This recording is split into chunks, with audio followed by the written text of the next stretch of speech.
Muy buenos días. De nuevo, es para mí un gran placer verdaderamente recibirlos en la cátedra Moles Caubet, donde nos reunimos los primeros miércoles de cada mes nos reunimos virtualmente para recibir a algún invitado, a veces del interior del Instituto de Derecho Público, porque este es el espacio digital del Instituto de Derecho Público de la UCB, pero a veces también recibimos a investigadores en materia de derecho público, algunas de las áreas del derecho público, constitucional, administrativo, internacional. Y en el caso de hoy, un poco de todo, derecho público en general, porque el tema, no creo que en la época de la que nos va a hablar el invitado hubiera esas distinciones entre el derecho constitucional y el derecho administrativo. No había ni siquiera separación de poderes, de tal forma pues que eh, todos hacían de todo. En el Estado todos hacían de todo y había como que un solo derecho, ¿no? Eh, Nos acostumbramos a decir que el Estado no estaba sometido a derecho. Es una simplificación, que en el Estado absoluto el derecho era para los súbditos y no para el Estado, cuando en realidad no es cierto, pues las instituciones públicas también están sometidas a un derecho incluso bien sistematizado, muy complejo, ¿no? Bueno, pero de todo esto probablemente nos hablará nuestro invitado de hoy, César Pérez Guevara, a quien le damos la bienvenida. Y él está preparando una tesis de doctorado en la Universidad Católica Andrés Bello, y uno de los temas que tocó o está tocando en su tesis es justamente el de la Real Audiencia, pero le interesó tanto como una institución en sí misma que se dedicó pues a profundizar un poco más sobre ella, lo cual es bienvenido, porque en Venezuela nadie conoce de la Real Audiencia de Caracas. Eso es, lo vimos en primaria por allá y nos lo aprendimos y después se nos olvidó, ¿no? Junto con la Intendencia y con aquellas otras instituciones de la colonia que no sabemos muy bien qué era lo que hacían cada una de ellas, ¿no? Si acaso sabemos del, del gobernador y capitán general, como se le decía, y bueno, del Cabildo, obviamente, del Cabildo sí se conoce bastante más, ¿no? Porque era como que la institución más cercana a los criollos, ¿no? Mientras que lo otro era como de la monarquía, pues, de los que venían de afuera, ¿no? Entonces, eh, blancos, pero no de aquí, sino de allá, como creo que Arraiz Luca en algunos de sus estudios sobre la evolución del poblamiento en Venezuela. Bueno, César Pérez Guevara es una persona que está muy bien preparada justamente para hablar de un tema como este. Abogado de la Universidad Central, especialista también en la Universidad Central y creo que en la Católica también y en otras universidades. Y sobre todo, estuve viendo en su currículum, tiene muchos estudios de posgrado en materia de investigación histórica. A nosotros cuando estudiamos Derecho no nos enseñan mucho a investigar la historia, ni tampoco de repente no nos dan muchos cursos de historia, ¿no? Y yo creo que eso es una falencia, eso es una debilidad que tienen nuestros estudios. Las instituciones actuales se comprenden en la medida en que entendamos de dónde vienen. Y, y por eso es que me parece tan oportuno y tan atinado de parte de César Guevara, Pérez Guevara, que haya querido compartir con nosotros pues, sus impresiones sobre este aspecto particular pues, de nuestra historia colonial, antecedente de nuestra historia posterior republicana. La Real Audiencia murió justo cuando comenzaba nuestra vida republicana, pero seguramente algunas de sus maneras de proceder, de sus procedimientos, de sus se conservan hoy como vestigios en nuestra historia republicana. Bueno, de eso nos hablará probablemente el que sabe. Yo aprenderé muchísimo en el día de hoy. Con ustedes entonces vamos a dejar a César Pérez Guevara. El que quiera preguntar puede hacerlo a través del chat de Zoom. o de YouTube. También si están viéndolo por YouTube, lo pueden hacer, que aquí nos llegan las preguntas y al final se las podremos trasladar al ponente para que nos comente o nos responda las inquietudes que a ustedes como público se les puedan plantear. Conecta el video, el micrófono, por favor, César, y somos todo oídos. Muy bien, ¿se me escucha? Sí, perfecto, cómo no. Maravilloso. Luego, entonces, paso primero a saludarles, ¿no? Como yo siempre digo en esta clase de ponencias, que gracias a la maravilla de la tecnología, nos traslada a diferentes rincones, luego de radio, diferentes usos horarios, incluso la mayoría de la gente que ve esta clase de ponencias la ve grabada, entonces yo suelo saludarlos a todos. Yo suelo decirles buenos días, buenas tardes o buenas noches, de manera que así ya dejamos zanjada la educación para con cada uno de aquellos que han tenido a bien venir a observar esta presentación. ¿Qué tema, no? La Real Audiencia de Caracas. Particularmente suele ser complejo abordar un tipo de estudio que usualmente no ha sido tratado, ¿no? Que usualmente ha sido pasado en ocasiones deliberadamente de largo. Y este es el caso de la Real Audiencia de Caracas.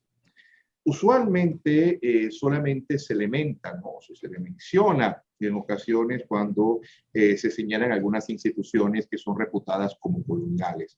Pero en general poco o nada se sabe sobre este cuerpo tan importante. Y es tan importante, sobre todo para nosotros que somos abogados, porque la Real Audiencia de Caracas es aquella que va a llevarnos a entender el derecho y a estudiarle de una manera totalmente diferente. Y curiosamente, la Real Audiencia de Caracas es la que también va a formar a los hombres que van a ser las principales cabezas, las cabezas más ordenadas de lo que va a ser el movimiento emancipador o movimiento independentista. Luego, vaya que estamos en mora. Estamos en mora no solamente los historiadores, con el estudio de la Real Audiencia de Caracas, también los abogados, ¿no? Como bien decía Gustavo en las palabras previas, no solo es que no se nos enseña usualmente en nuestro pensum ordinario a los abogados historia, sino que incluso materias tan importantes en el mundo como la historia del derecho en Venezuela en ocasiones, por no abundar más al respecto y no ser un poco más hipérbole, suele ser dejada totalmente de lado. Claro, esto va en contra de un precepto romano, un precepto jurídico romano que decía, para saber qué es el derecho, hay que saber lo que fue. Y si nosotros constantemente no sabemos lo que es o lo que ha sido cada una de las instituciones, de las fuentes, de los principios en los cuales nos basamos a fin de entender nuestro ordenamiento jurídico, pues lamentablemente no tendremos quizás las consecuencias o los dictámenes que nos agradarían, ¿no?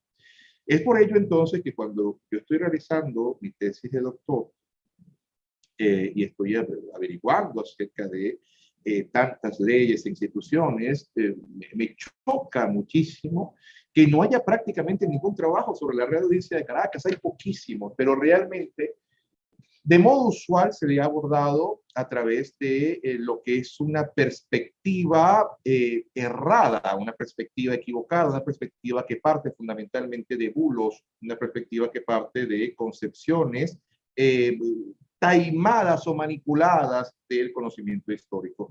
En este caso, a través de, por supuesto, lo que es la leyenda negra española, tema sobre el cual, curiosamente, estábamos hablando hace 2 días con el embajador de España, de una ponencia que tuvimos con la embajada de España, hablando un poco acerca de esto. Porque usualmente se nos pretende hacer creer a nosotros que esta manera de vivir en estas tierras, una vez que España llega para acá a finales del siglo XV, tiene algún tipo de identidad con la manera que establecieron los anglosajones en el norte de América o que establecieron los franceses también en el norte de América y en algunas islas del Caribe, en particular en la parte de la española que les pertenece, que es Haití. Y no es así. Incluso nosotros que somos abogados, de la manera más técnica, debemos reconocer cuáles fueron las instituciones, cuáles fueron las entidades político-territoriales que se crearon y no sencillamente dejar que todo ello sea zanjado por una tesis intencionada de la manera de hacer historia que fundamentalmente va en torno a una epopeya heroica y tiene poco de fundamento crítico, pragmático y académico realmente, ¿no? Incluso la perspectiva de que en estas tierras se crearon colonias no es estrictamente verdad. Desde, por supuesto, una visión un poco más amplia, ¿no? Del término colonia, que solamente significa realizar una población o poblar determinados lugares, pues mira, podemos hablar un poco de colonial.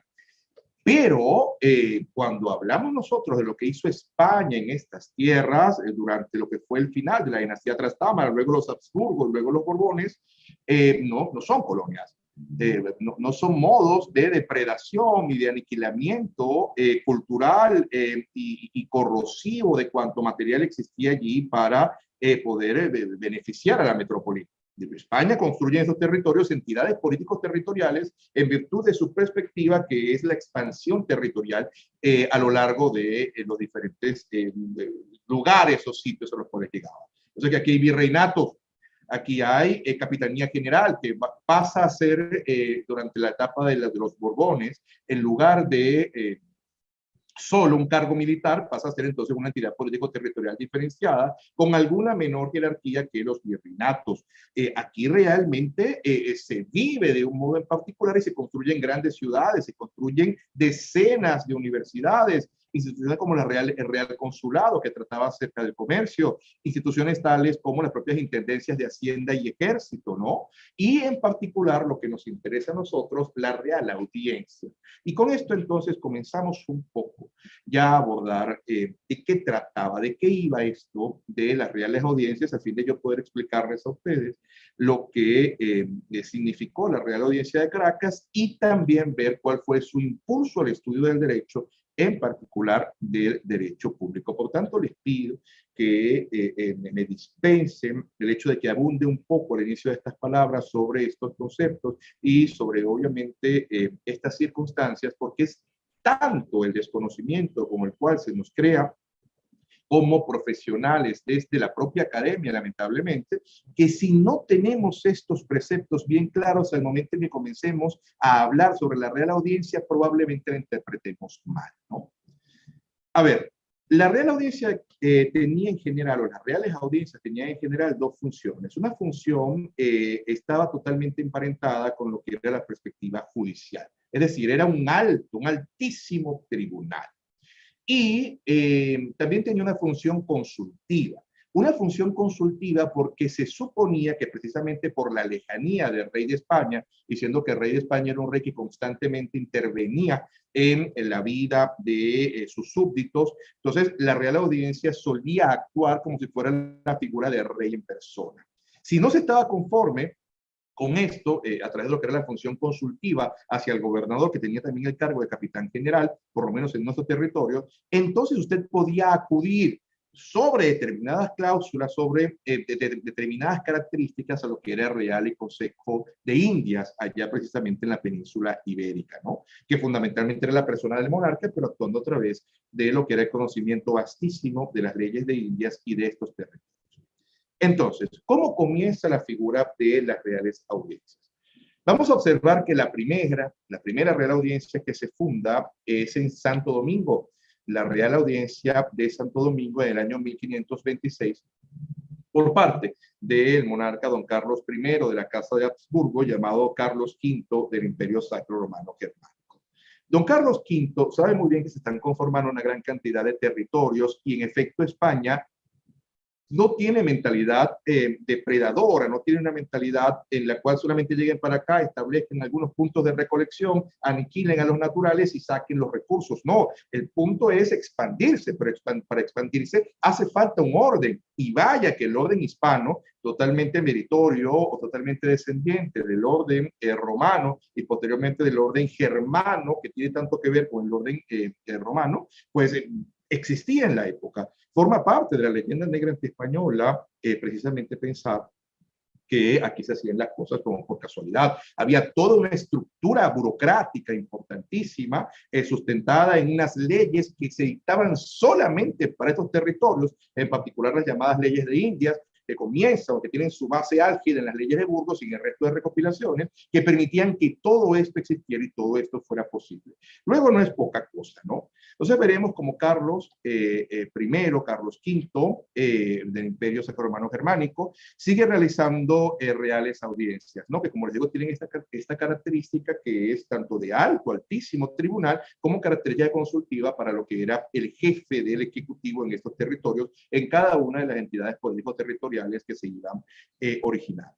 Veremos que también va a fundar entonces la de México en 1527, la de Panamá en 1535, la de Lima por allá en el año 42, 1542, la de Guatemala en 1543 y la de Guadalajara en 1548 y la de Santa Fe de Bogotá en el año 1549. Su hijo y heredero, don Felipe II, también de la Casa de Habsburgo, veremos que va a crear la Real Audiencia de Charcas en el año 1559 y la de Quito en el año 1563. Veremos posteriormente a Felipe III, también de la Casa de Habsburgo, establecer lo que es la Real Audiencia de Santiago de Chile a inicios del siglo XVII en el año 1609. Don Felipe IV, el rey planeta, Casa de Habsburgo, va a crear la Buenos Aires en el año 1661. Con el advenimiento del hijo de don Felipe IV, después don Carlos II, el hechizado, hombre claramente enfermo que no podía engendrar, va a venir una guerra terrible en España, que es la guerra de sucesión española, ¿no? Una guerra entre la Casa de Habsburgo y la Casa de Borbón. Para echarles el cuento corto, la Casa de Borbón termina tomando lo que es el reino español y va a establecer entonces lo que es el reformismo borbónico. Se pretendía hacer mucho más efectivo el manejo de cada una de los confines en los cuales España llevaba la soberanía, ¿no? Por tanto, don Felipe V, el primer rey de la Casa de los Borbones, va a realizar algo que nos va a interesar mucho a nosotros a fin de poder comprender cómo se va originando nuestra propia Real Audiencia, ¿no? Don Felipe V va a crear en el norte de Sudamérica una entidad político-territorial diferenciada del virreinato del Perú, que era el único virreinato que existía hasta la llegada de los Borbones, al menos en el sur de América, ¿no? En el norte va a crear el virreinato del Nuevo Reino de Granada, llamado también Virreinato de la Nueva Granada, y en el sur va a crear el virreinato del Río de la Plata. Pero quedémonos en el norte de Sudamérica, el virreinato del Nuevo Reino de Granada. Estaba conformado fundamentalmente por los países que hoy en día conocemos como Colombia, Panamá, Venezuela y buena parte de Ecuador, alguna parte también de Perú, pero poquísima, ¿no? Esta manera de ordenarse los Borbones hacía obviamente que no tuviera que existir tanto trecho a fin de poder asistir a las instituciones regias y por tanto que la información y que lo que venían a ser las propias ordenanzas, normas y cualquier tipo de cuerpo normativo pudiera dictarse en la propia América, haciendo de esta manera entonces que la vida pudiera moverse y que las sociedades pudieran prosperar de mucho mejor modo. Esta perspectiva de los Borbones, precisamente de crear cada vez entidades político-territoriales diferenciadas, con autonomía en frente de las circundantes, pero siempre respondiendo obviamente a la cabeza del monarca en la península ibérica, hizo que un hijo de Felipe V, que va a reinar luego de su hermano Fernando VI, después don Carlos III, considere que la pujante provincia, llamada provincia de Caracas o provincia de Venezuela, se le llamaba de las dos maneras, en ese momento esa provincia ocupaba al menos 8 entidades político-territoriales de hoy en día. A veces mis alumnos me dicen, profe, pero Caracas es bastante pequeña, vamos, pequeña es hoy en día, pero yo te hablo aquí de provincia de Caracas o provincia de Venezuela, durante el siglo XVIII te hablo incluso del estado de Guárico. O sea, estamos hablando de una entidad bastante grande. Va a ser entonces don Carlos III de la Casa de Borbón el que va a considerar precisamente que estos territorios pueden tener mucha mayor prosperidad y pueden funcionar de una mejor manera si no permanecen unidos a lo que es el virreinato del nuevo reino de Granada, porque en ocasiones el traslado, sobre todo en las provincias orientales y de la propia Caracas, hasta lo que era la Real Audiencia de Santa Fe, era un tremendo problema, ¿no? Entonces el rey crea el territorio de Venezuela. Esto también en ocasiones nos suele hacer mucho ruido a los venezolanos cuando nos damos cuenta que el padre del territorio de Venezuela es don Carlos III, porque en efecto, este hombre en el año 1776 dicta la cédula de Real Intendencia y Ejército de Venezuela, separando entonces en lo militar y en lo tributario a esta naciente provincia de Venezuela de lo que era el virreinato de la Nueva Granada, que hoy en día son Colombia y Panamá, ¿no? Y además también al año siguiente, esto es el 8 de septiembre del año 1777, decide crear la Capitanía General de Venezuela. A través de una real cédula, entonces él va a unir a lo que es la provincia de Caracas o Venezuela, las provincias de Cumaná, la provincia de Guayana, la provincia de Maracaibo y las islas de Margarita y Trinidad, estableciendo, por tanto, queridos amigos, lo que es nuestro propio territorio. Y sobre esto yo tengo muchísima preocupación por ocasiones, porque ¿cómo es posible que los abogados, usualmente los abogados que nos dedicamos al derecho público, ignoramos usualmente cuando se nos consulta cuándo nace nuestro territorio? Porque hemos tenido más de 20 constituciones y no es poca cosa que en la gran mayoría de ellas, cuando se hacía alusión al territorio venezolano, se señalaba expresamente el territorio de Venezuela, aquel que correspondía a la Capitanía General de Venezuela hasta el año 1810. Y esto es creado en el año 1777, como les señalo. Por tanto, entonces, tenemos que abocarnos, obviamente, a poder entender lo que han sido nuestras instituciones, porque, insisto, como decían los romanos, para poder saber lo que es el derecho, hay que saber lo que hace.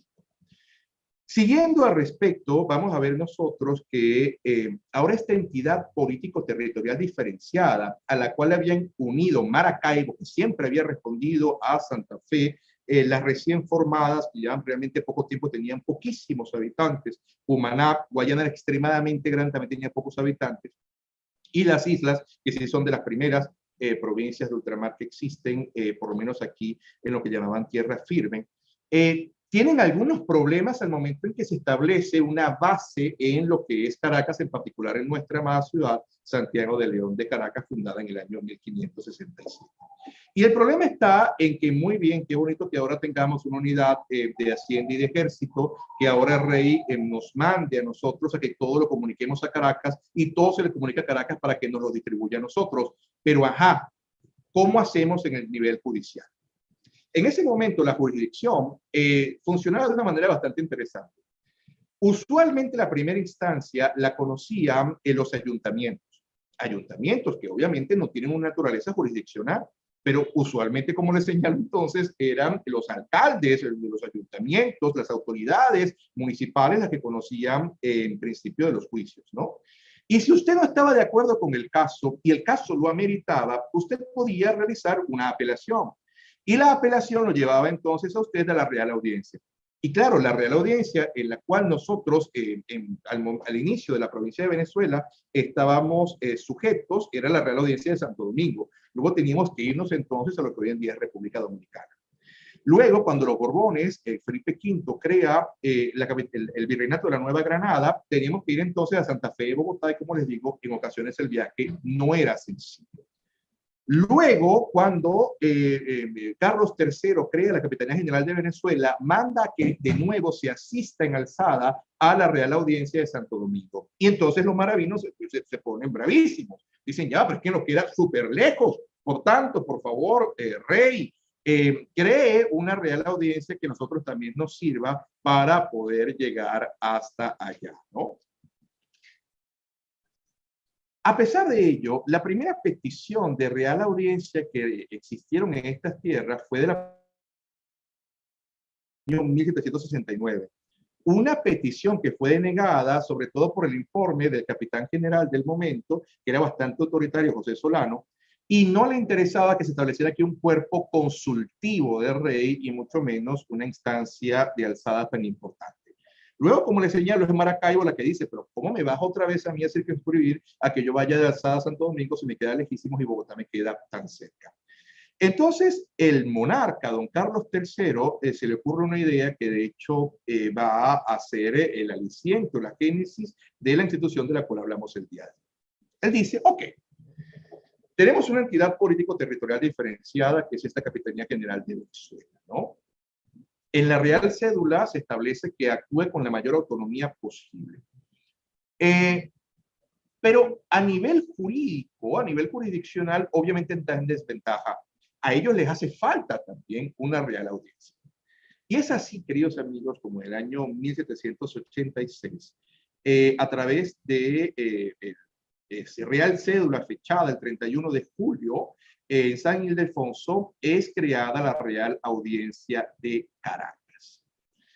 La Real Audiencia va a terminar estableciéndose en estas tierras en lo que va a ser el año 1787, cuando en julio del año 1787 llega nada más y nada menos que el Real Sello, pues eso es un motivo de alborozo para todas las personas que habitaban la Capitanía General de Venezuela, la cual estaba yendo bastante bien económicamente, los hacendados estaban haciendo bastante buen dinero, estaban obteniendo incluso cargos de nobleza, había varios condados y varios marquesados, producto de lo bien que nos iba, y ahora imagínense, no solamente intendencia, también teníamos Real Audiencia. Entonces la gente sale con un alborozo en particular, muy bien vestida, a recibir el Real Sello, y es así como termina fundándose la Real Audiencia de Caracas. La Real Audiencia de Caracas, de hecho, se establece en la esquina de San Jacinto, y entre las cosas interesantes que yo estudio en mi trabajo, la Real Audiencia tenía una campanilla que se coloca al inicio,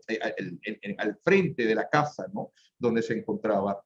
Y cuando alguien era perseguido por la justicia, si salía corriendo con suficiente buena fortuna y tocar la campana antes de que lo agarraran, se entendía que estaba bajo la protección ahora de la audiencia y no podía tocársele hasta que la Real Audiencia examinara el caso.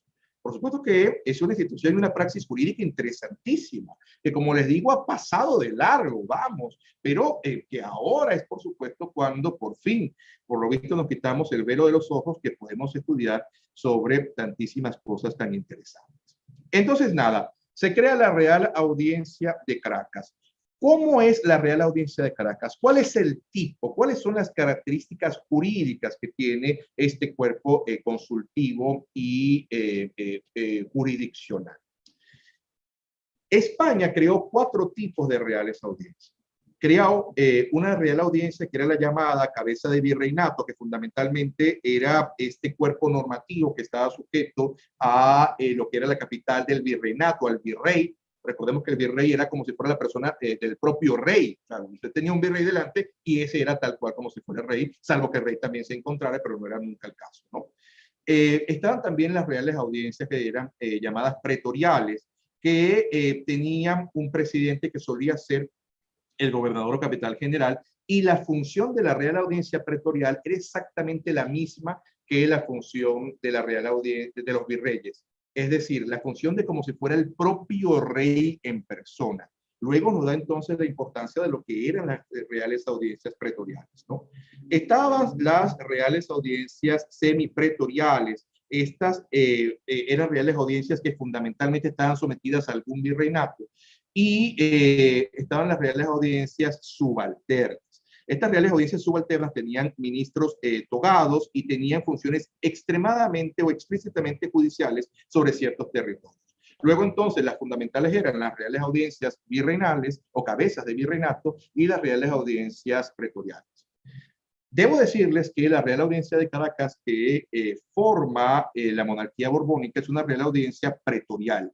Es decir, se debía entender delante de la Real Audiencia que era como si estuviera la propia figura del rey allá, y por tanto entonces la vinculación de cada una de sus decisiones era de algún modo inexpugnable, ¿no?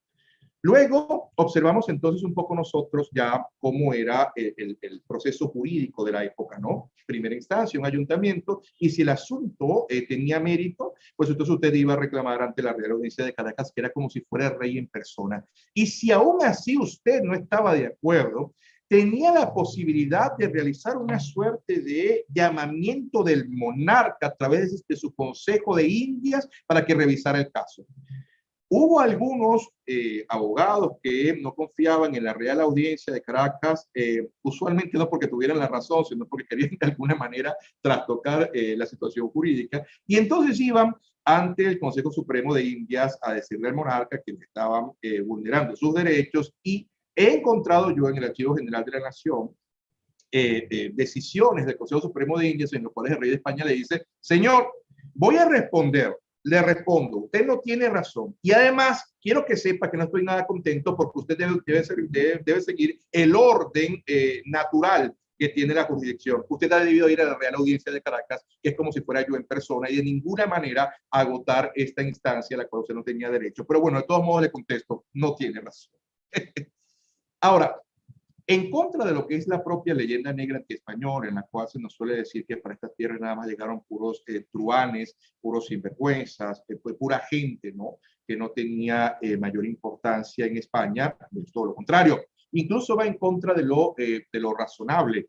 Si usted está creando nuevas porciones de territorio y está creando grandes ciudades como México, como Perú, Caracas era bellísima, si hacemos caso de Pons y al barón von Humboldt, y además también está obteniendo una cantidad importante de retribución a través de lo que son las propias riquezas de estos territorios. Usted no va a mandar a que lo gobierne una serie de truanes y sinvergüenzas. Al contrario, usted mandará gente preparada luego de lo que viene a ser ya el establecimiento de la sociedad para que esto pueda prosperar lo mejor posible, ¿no? No por nada, un hombre que viene del País Vasco, de la Puebla de Bolívar, llamado Simón de Bolívar el Viejo, viene con su hijo Simón de Bolívar el Joven, por allá en el siglo XVI, llamado a esta tierra, ¿no? Era un hombre de particular importancia, y precisamente estas personas van a ser los antecedentes de la figura de Simón Bolívar, el Libertador. Entonces, vamos a entrar a analizar ahora a quién manda el rey para que establezca la Real Audiencia de Caracas, a fin de comprender, ¿no?, de qué trataba. Manda nada más y nada menos para que sea el regente de la Real Audiencia de Caracas a una de las mayores figuras del derecho español. Esto es increíble, ¿no? O sea, así de honrados pudimos ser los venezolanos en ese momento, que nos mandaron a Antonio López de Quintana, a don Antonio López de Quintana, doctor que había sido oidor de la Real Audiencia de Guadalajara. Era noble, era caballero de la Real y Distinguida Orden de don Carlos III, y era consejero de su majestad real. Para que fuera oidor, el primero que mandan, bueno, hay tres oidores, por supuesto, pero el primero es don José Patricio de Rivera, que tenía borla en ambos derechos, es decir, derecho canónico y derecho civil, por la Universidad de La Habana, y había ejercido como abogado en buena lid en las Reales Audiencias de México y Santo Domingo. También nos mandan como oidor al doctor Francisco Ignacio Cortines, que era caballero de la Real y Distinguidísima Orden de don Carlos III. Había sido en ocasiones anteriormente teniente general y auditor de guerra de los gobernadores de Uganza y González, y de hecho seguía figurando como auditor de guerra para el capitán general Guillermo. También nos mandan a otro doctor borrado en ambos derechos, que es don Juan Nepomuceno de Pedrosa. Y para fiscal, en lo civil y criminal, nos mandan a don Julián Díaz de Saravia, que también era fiscal en la gran e importantísima Real Audiencia de Santo Domingo. Luego, no es que nos mandan pelusilla, no es que nos mandan cualquier cosa, nos mandan a unos pasantes jurídicos, nos mandan a hombres de particular importancia. Y la importancia de don Antonio López de Quintana, sobre el cual quiero circunscribir en buena parte las últimas palabras o la última parte de esta intervención, es que don Antonio López de Quintana era un enamorado del derecho. Era un hombre extremadamente respetado en toda España por el amor que le demostraba no solamente al derecho, sino también a lo que era la docencia en el mismo. Y es don Antonio López de Quintana el que precisamente va a modificar en buena manera los estudios de derecho que se van a realizar aquí en Venezuela. La importancia de don Antonio López de Quintana, como les he señalado, hombre particularmente importante en esta época, es porque incluso durante lo que va a ser la regencia española, se va a llamar a que don Antonio López de Quintana, luego en lo que va a ser el conflicto de las guerras napoleónicas, forme parte de la Junta Suprema de España. O sea, no estamos hablando entonces de cualquier jurista, estamos hablando de un hombre extremadamente reputado, respetado, al cual todo el mundo valoraba, ¿no? Como una de las grandes cabezas del derecho de España, y a ese hombre fue al que nos lo mandaron aquí para que fuera la cabeza de la Real Audiencia de Caracas, ¿no? Ahí lo veremos entonces, como les señalo, que incluso lo van a amenazar porque él queda enamorado de Caracas y no quiere irse, ¿no? Entonces lo mandan a amenazar el secretario de Gracia y Justicia diciéndole que si no se va, que va a perder entonces el puesto en el consejo y va a quedarse sin sueldo. Y es solamente de esta manera cuando en el año 1809 él llega a la península ibérica, donde la Junta Central lo nombra miembro del Consejo Supremo de España e Indias. Entonces es un hombre importantísimo y veremos lo que hizo este hombre importantísimo. Apenas él llega, se consigue con los siguiente. Es verdad, don Felipe V fundó una universidad en el año 1721. En esta universidad se enseña derecho canónico, y se enseña también lo que llaman cánones y derecho civil. Pero en virtud de la expansión grandísima de lo que era la monarquía transatlántica y sus provincias de ultramar, lo que llamamos el Imperio Español, no había existido dinero para poder armar una cátedra de lo que podríamos llamar práctica jurídica. Y lo que se enseñaba en Instituta era derecho romano con derecho civil, incluso algunas cosas de derecho internacional público. Había como una amalgama de varias cosas allí, ¿no? Hemos podido enterarnos en particular de qué era lo que se impartía porque conseguimos en el Archivo General de la Nación un expediente en el cual los profesores de la universidad le piden a Rey de España que le aumente los sueldos porque son muy bajitos, y Juan Germán Rocio firma esto diciendo que él da las clases que le corresponden a 3 profesores y habla de lo que enseña, ¿no? Entonces allí pudimos enterarnos de qué era lo que enseñaban y en efecto hay una amalgama de varias materias, ¿no? Entonces, claro, a los abogados aquí les enseñaban derecho romano, les enseñaban algunas cosas de derecho civil, pero fundamentalmente siempre era derecho romano, no había como una escisión entre romano y el civil, les enseñaban los libros de Justiniano, fundamentalmente, y cuando salían a ejercer tenían que pasar por una etapa previa de pasantía en algún bufete connotado y bastante reputado, para que pudiera entonces presentar la prueba ante la Real Audiencia de Caracas de abogado, junto con todo lo que era su sustento de lo que había hecho, dónde había estudiado, cómo se había graduado, la pasantía que había realizado, y la prueba que le hacía la Real Audiencia de Caracas decía si usted podía ser abogado o no.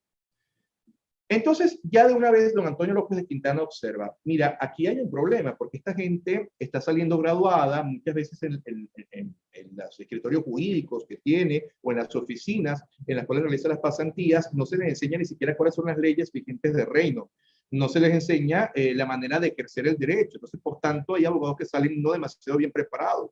Y además de esto, estas personas que quieren hacerse abogados, todos quieren hacerse abogados en Caracas. Pocos quieren hacerse abogados en el resto de provincias que tienen mucha menos población y tienen mucho menos caudal monetario, ¿no? Entonces, don Antonio López de Quintana comienza a impulsar la creación de un gremio de abogados en estas tierras. Y es así como él, junto con otros connotados hombres del momento, van a terminar fundando en el año 88 las primeras bases de lo que va a ser el ilustre Colegio de Abogados de Caracas, ¿no? Pero con ello no se queda todavía contento don Antonio López de Quintana. Él dice, nos sigue faltando la cátedra. Entonces, si bien es cierto, ya más o menos vamos a tener un orden con el establecimiento del ilustre Colegio de Abogados de Caracas, nos hace falta darle esta clase a los muchachos. Voy a buscarme a los mejores abogados, a los mejores profesores de la época que realmente aman enseñar para que de una manera ad honorem comiencen a impartir clases a los muchachos, y vamos a reunir, de hecho, dinero de donde se pueda para crear premios, así incentivar a los muchachos a que participen allí para ganarse un premio metálico, aprendan la práctica del derecho y por tanto entonces mejoramos a nuestros profesionales del derecho. Y es así como a este hombre en el año 1790 se le ocurre crear la Real Academia de Derecho Español y Público.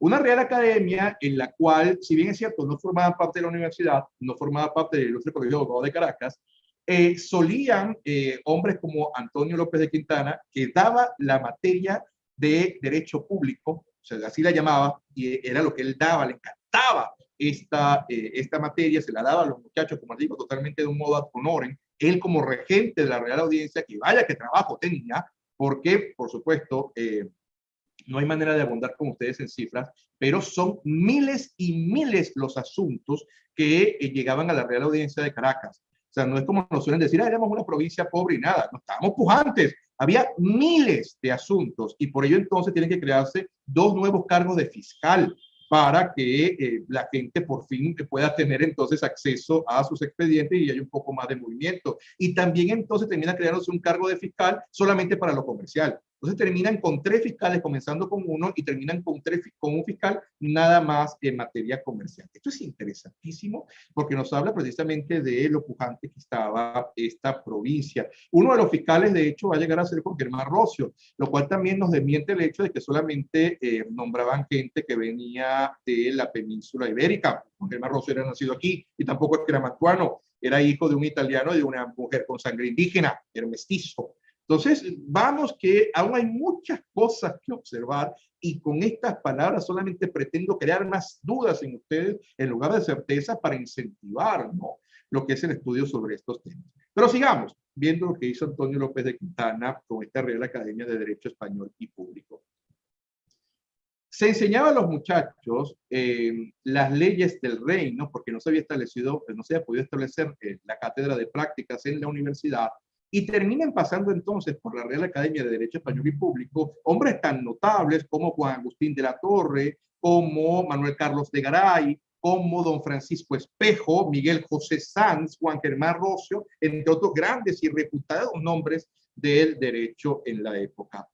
Y bueno, vemos incluso, yo que me he dedicado fundamentalmente a nivel académico, y de hecho mi tesis de especialización, máster en Derecho Procesal Constitucional, sobre casos que llevó Juan Germán Rocio, en los cuales utilizaba una interpretación en el siglo XVIII de los principios de las reales partidas de Alfonso X el Sabio, de las ordenanzas de todo, y en general de algunas recopilaciones, que eran claramente análisis jerarquizados del derecho, en los cuales él fundamentaba en los principios básicos de todo el ordenamiento, la aplicación directa a casos en puntual, ¿no? Bueno, Rocio, que hacía estas cosas interesantísimas, y como era pobre, él había podido estudiar en Caracas gracias a que una dama mantuana, la hija del conde de San Javier, María de la Luz Pacheco, lo había becado fundamentalmente, ¿no? Pero luego, claro, la cosa es un poco más complicada, su padre muere y Rocio necesita platica. Y claro, el muchacho comienza a estudiar a profusión y comienza a practicar en estos concursos y siempre los gana, pero es que los gana de una manera interesantísima, y Antonio López de Quintana, con todo el gusto del mundo, le da los primeros premios, ¿no? Entonces, queridos amigos, durante esta etapa en que funciona la Real Academia de Derecho Español y Público, y vaya que va a haber conflictos entre la Academia de Derecho Español y Público en ocasiones y el Ilustre Colegio de Abogados de Caracas, fundamentalmente pugnas de influencia y pugnas de poder, además que la Real Audiencia también estaba peleada usualmente con el capitán general, porque quiero que entiendan que en cuanto a conformación de la institución, el capitán general, que fundamentalmente era militar, era el presidente, pero solamente para poder garantizar la característica bélica que debe tener el rey en cualquier lugar que se encuentre. Luego el presidente solamente podía expresarse en casos muy puntuales sobre conflictos políticos, pero él casi nunca estaba en la Real Audiencia. Los que decidían en la Real Audiencia eran los abogados, el regente, los oidores y el fiscal. Y por supuesto, había amanuenses, había escribientes, incluso yo averiguando, en el archivo conseguía hasta el sueldo que le pagaban al portero y al barrendero. Luego había todo un sistema, ¿no? No era una cosa que caía de la nada. Entonces, como les señalo, estimados amigos, esta Real Audiencia de Caracas era molesta en ocasiones para el capitán general.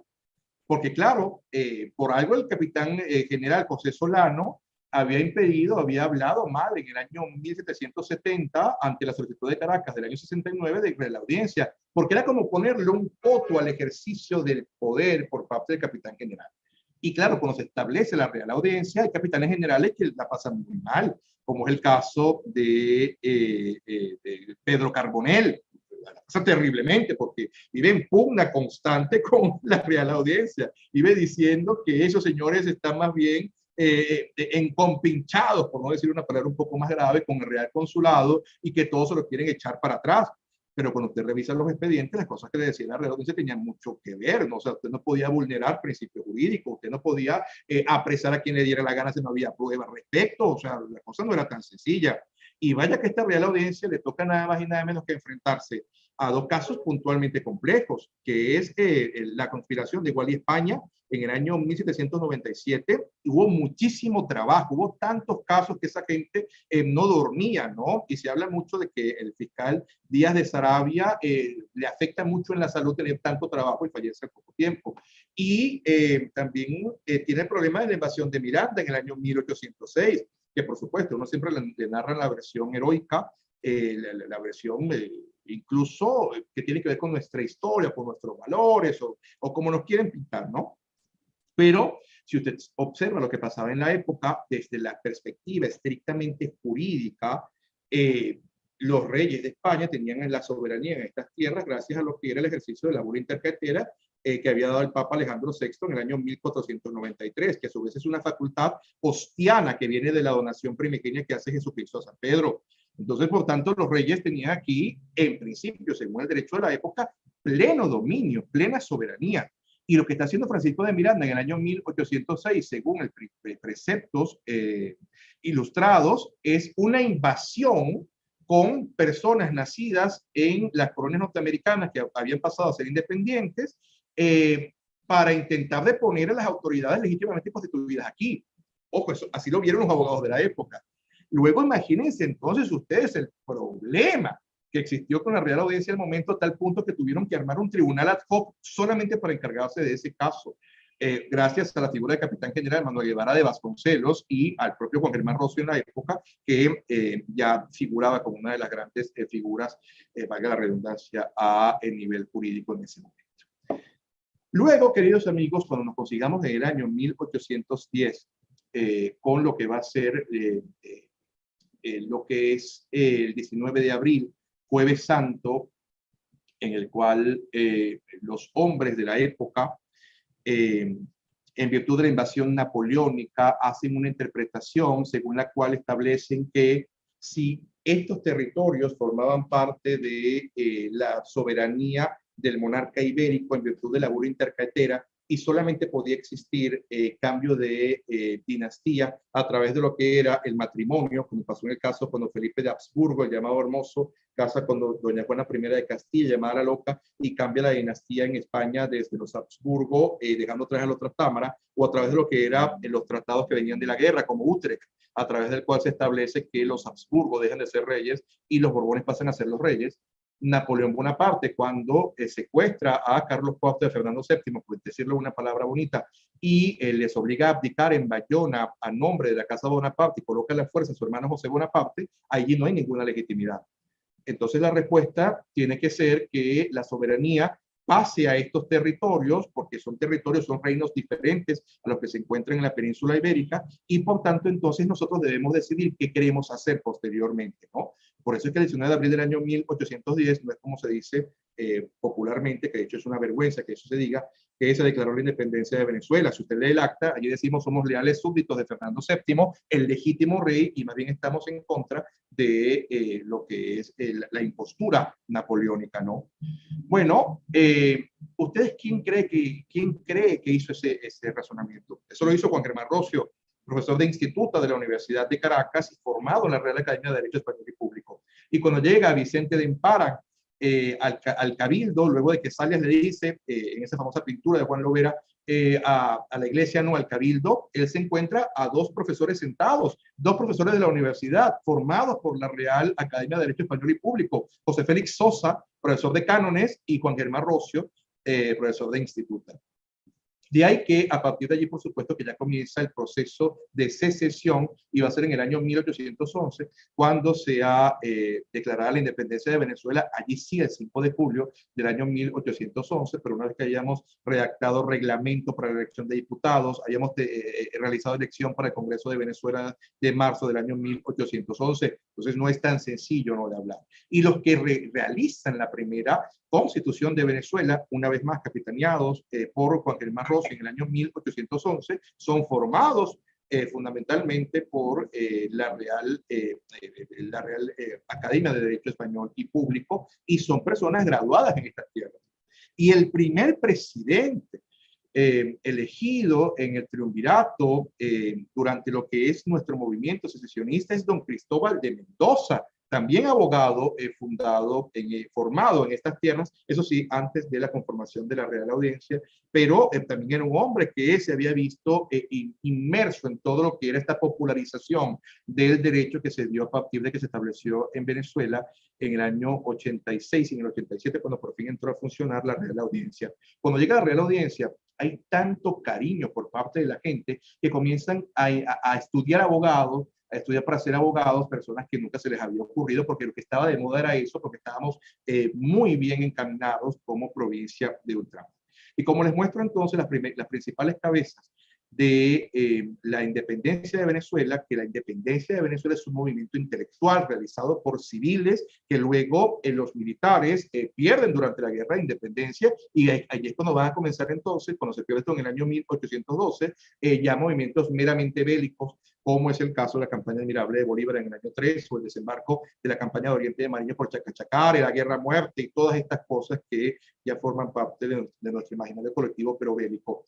Por tanto, entonces, estas palabras que me he esmerado, porque fueran lo más breves posible, queridos amigos, he intentado trasladarles un poco lo que viene a ser precisamente, o lo que ha sido la figura de la Real Audiencia de Caracas en estos territorios, lo que fue la conformación de las diferentes entidades político-territoriales que fueron existiendo cada vez más durante lo que fue el reino de los Habsburgo y los Borbones como conformantes de la dinastía de España de aquella época, y cómo a través de la Real Audiencia de Caracas, este profesor Antonio López de Quintana, cabeza brillante del derecho español, dejó todo lo mejor de sí en esta Real Academia de Derecho Español y Público para formar cada vez mejores abogados. Y yo creo que precisamente este espíritu genial y creador de don Antonio López de Quintana está en profesionales del derecho que sienten tanta pasión por el derecho público como Gustavo, como Antonio,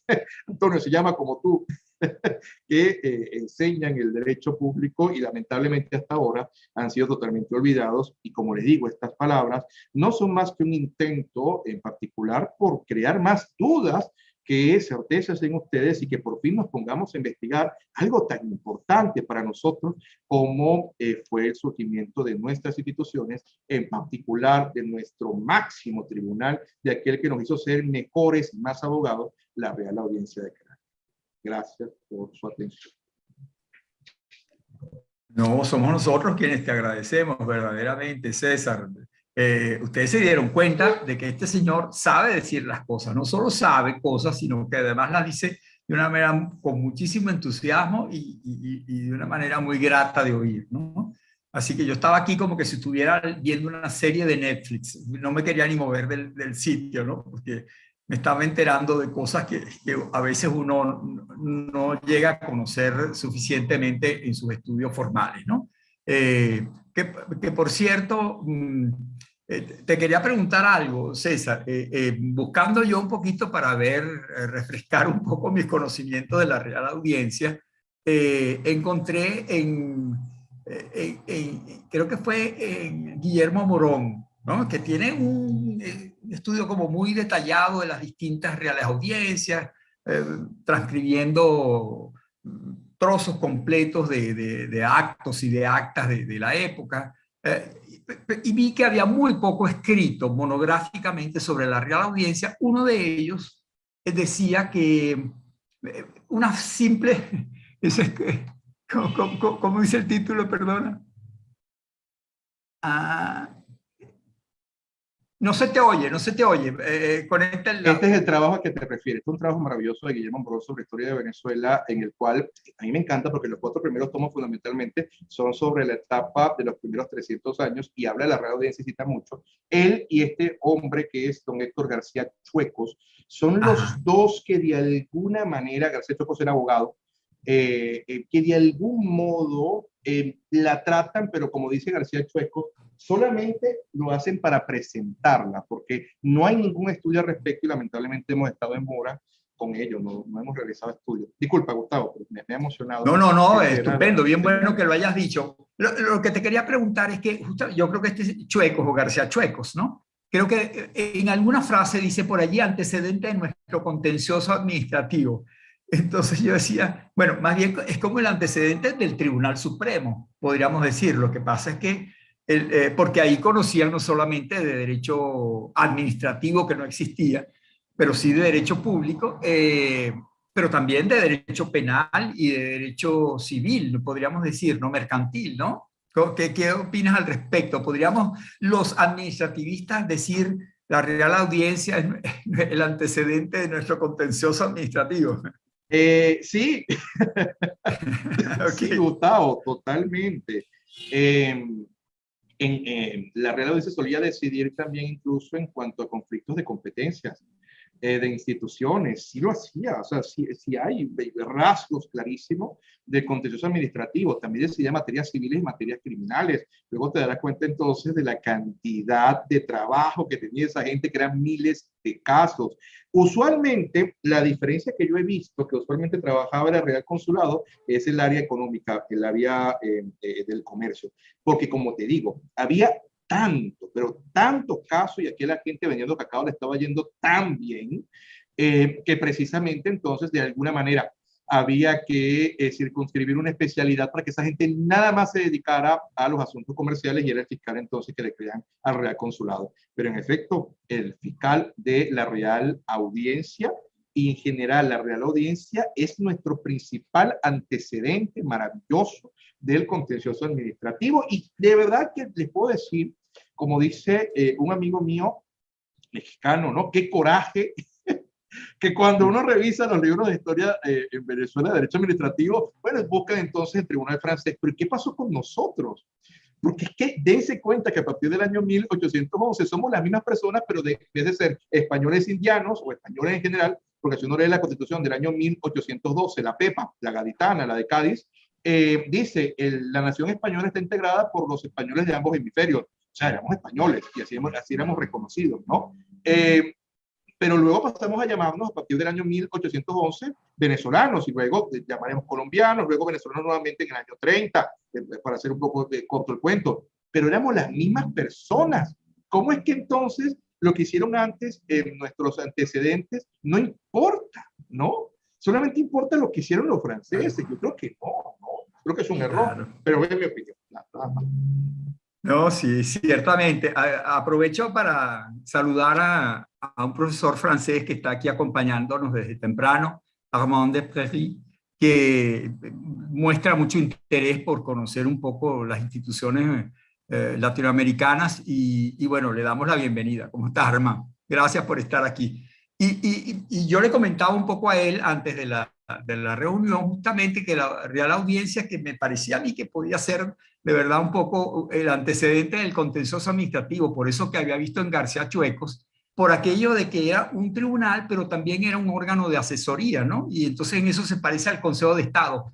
Pero claro, el Consejo de Estado no había sido creado en Francia, pues, o sea, la Real Audiencia era previa al Consejo de Estado. Pero aquí en Venezuela, mis alumnos de Derecho saben bien el periodo de la justicia retenida, de la justicia delegada, el Consejo de Estado, la Rey Blanco, la Rey Bac de Loca, todo eso lo sabe muy bien, pero no sabemos absolutamente nada de nuestra Real Audiencia, que no es que no debamos saber también de lo francés, porque obviamente de allí viene el derecho administrativo bien sistematizado, ¿no?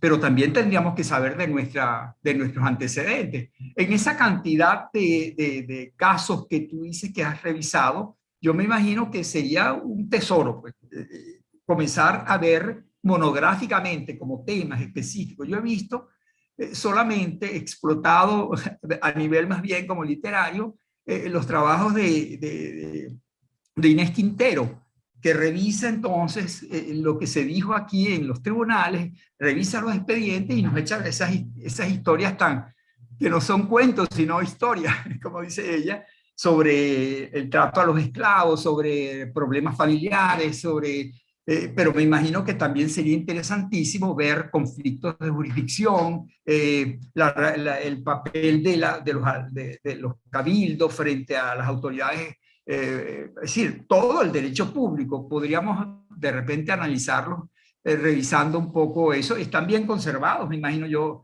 Debe ser de acceso restringido, pero supongo que debe ser para un historiador sobre todo, pues, o alguien como tú, jurista y también historiador, que tiene como que los dos sombreros, ¿no?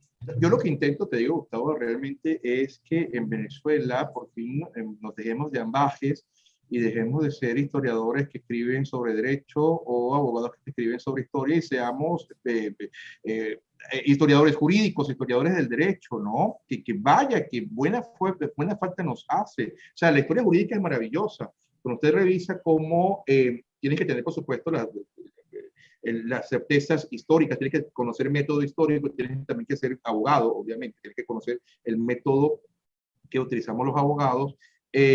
Tú revisas entonces lo que es historia jurídica, ves lo que son las fuentes, ves lo que es el contexto histórico, obviamente, ves lo que es la praxis jurídica de la época y ves también lo que es la cultura jurídica de la época, cómo esa gente recoge el derecho y cómo va ocurriendo. Y es así como, fundamentalmente en Alemania, en la propia España, hoy en día usted ve trabajos tan buenos de historia jurídica, lamentablemente los echamos de menos en Venezuela. Yo muy humildemente es la vía por la cual intento guiar mis investigaciones. Y claro, cuando uno revisa trabajos como los de Inés Quintero, la propia Carola Leal, que ha publicado hace poco un trabajo sobre el juntismo, es maravilloso porque está visto desde una perspectiva histórica por el método histórico de un historiador, pero echamos de menos, es que te lo digo, que hay cosas jurídicamente tan interesantes que están allí, pero como no se tocan jurídicamente, sino que están siendo escritas o escritas de la manera histórica plenamente, pues se deja pasar de largo.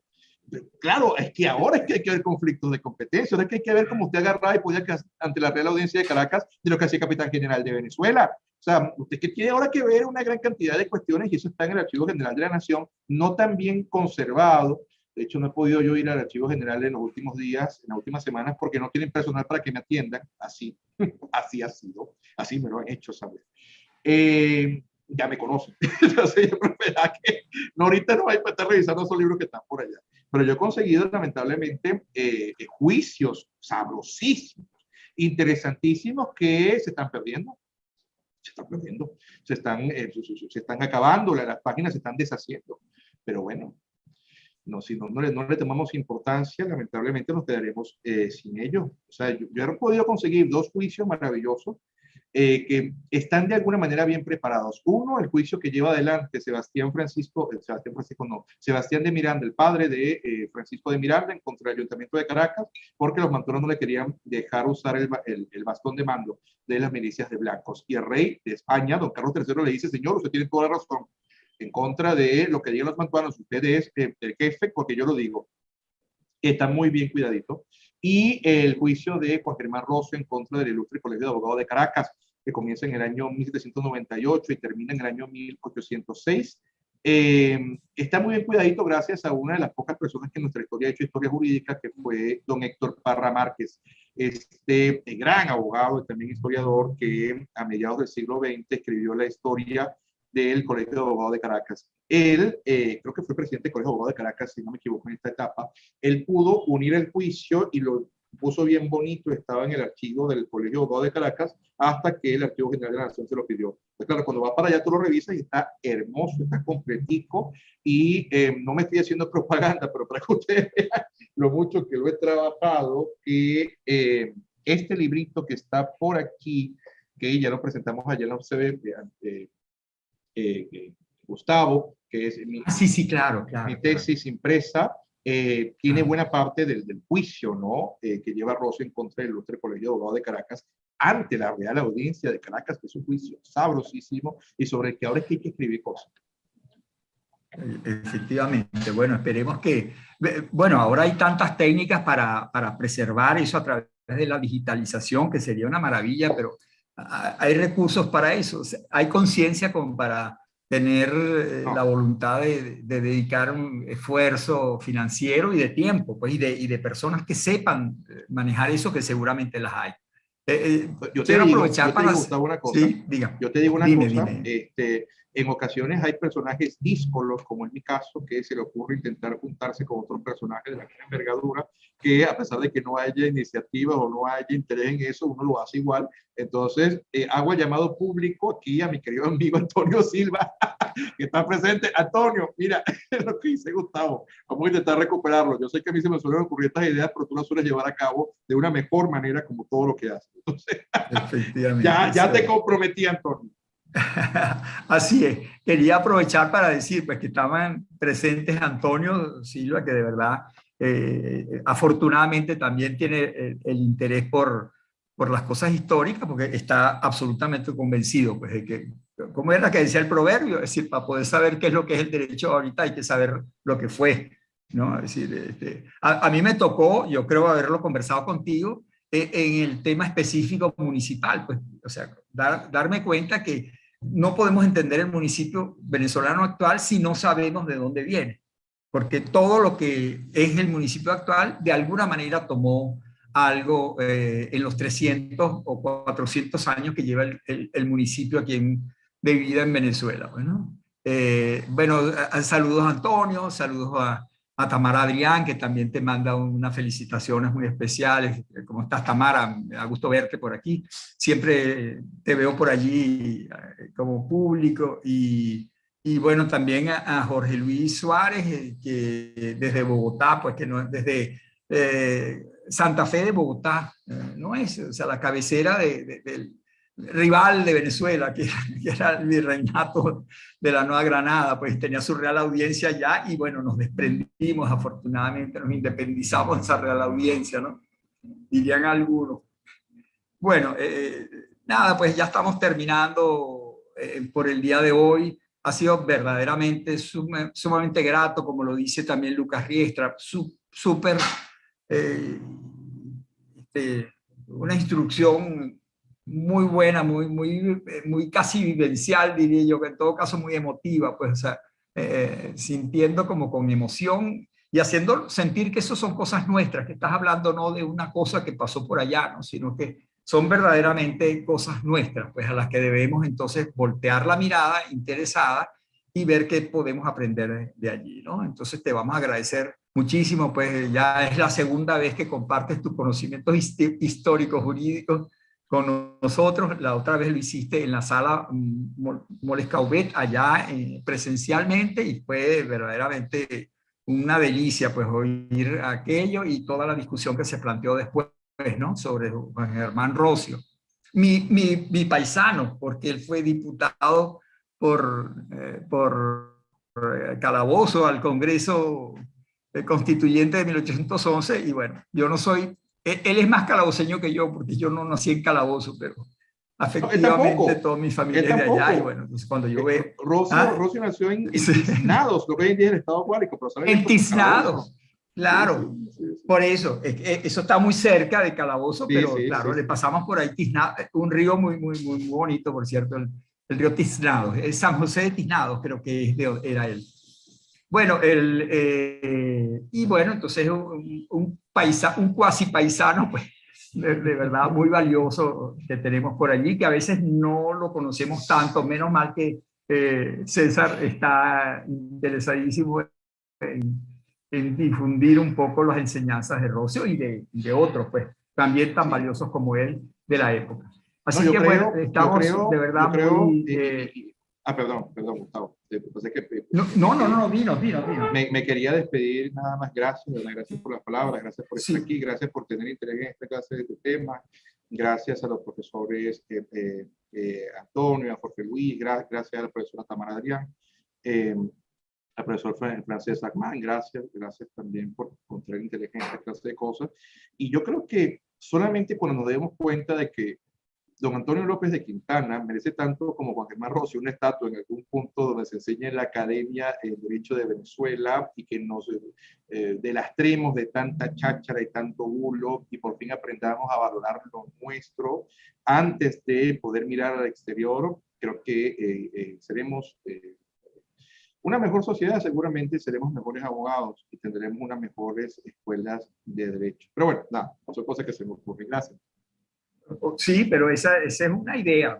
Yo no sé si una estatua, pero de repente sería bueno tratar de rastrear alguna imagen de él y ponerla en alguna parte, pues mientras tanto, porque me acordé cuando decías tú de la estatua, me acordé de cuando yo fui a estudiar en Toulouse, vi la estatua de Oriú, un busto, en realidad un busto, en el patio, o sea, en el claustro, pues digamos, de la Facultad de Derecho de Toulouse, y decía, así deberíamos honrar nosotros a nuestros ilustres. Claro. Y también Sieyé también sale por allí. O sea, vamos, sí. Vamos que sí se honra a los juristas. Aquí yo lamentablemente he visto muy contadas veces. O sea, he visto una estatua de Miguel José Sanz que está muy mal colocada por el centro de Caracas. Nadie sabe ni siquiera quién está como abandonado allí Sanz. A Rocio le pusieron una por fin por allá por San Juan de los Morros. Pero es que vamos, lo sigo diciendo y la gente no se lo quiere creer. Venezuela fue una concepción maravillosa creada por juristas notables.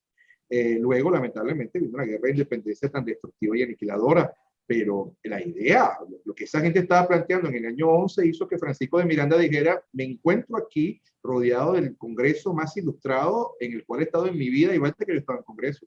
Pero bueno, nada de eso sea.